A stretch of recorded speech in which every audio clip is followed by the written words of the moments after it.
ছেলের পছন্দ হয়েছে, কিন্তু ছেলের বোনের জামাইয়ের পছন্দ হয়নি। মাঝে মধ্যে ইচ্ছে করে দূরে কোথাও চলে যায়। বেটা গাইরতের একটা সীমা থাকে, বেগাইরত। ছেলে বলতেছে পছন্দ হয়েছে, ছেলের বোনের জামাই পছন্দ হয় নাই, বিয়ে করলে করো। আমি বিয়ে হাইতেন না। ও বাপ রে বাপ, মানুষের গাইরত বলে কথা থাকে, হায়া বলে কথা থাকে, এরকম বেহায়া হয়ে গেছে। আপনাকে কে দায়িত্ব দিচ্ছে? আপনি যে পছন্দ অপছন্দের কথা বলতেছেন, এটা শরীয়তের মধ্যে হারাম। তো আপনি কে পছন্দ অপছন্দ করা? মোস্টলি মেয়ের মা বাবা যায়, ভাই বোন নো এন্ট্রি। বুঝতে পেরেছেন? শুরুর দিন থেকে। এরপরে আপনারা 2-3 মাইক্রো গিয়ে হোটেলের মধ্যে দেখে বিসমিল্লাহ করে জানাই দিয়েছেন মেয়ে পছন্দ হয় নাই। এই মেয়ে মানসিক ভাবে ভেঙে পড়ছে না? আমারও তো বোন আছে, আমারও মেয়ে আছে, তো মেয়ের বদদুয়া যাবে না?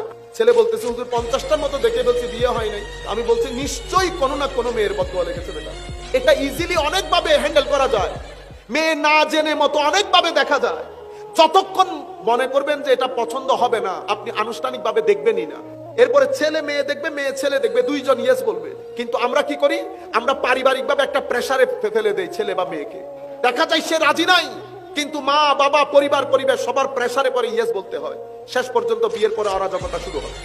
এখন তো আবার নতুন ঢং শুরু হয়েছে। এখন ছেলেরও সম্পর্ক থাকে, মেয়েরও সম্পর্ক থাকে।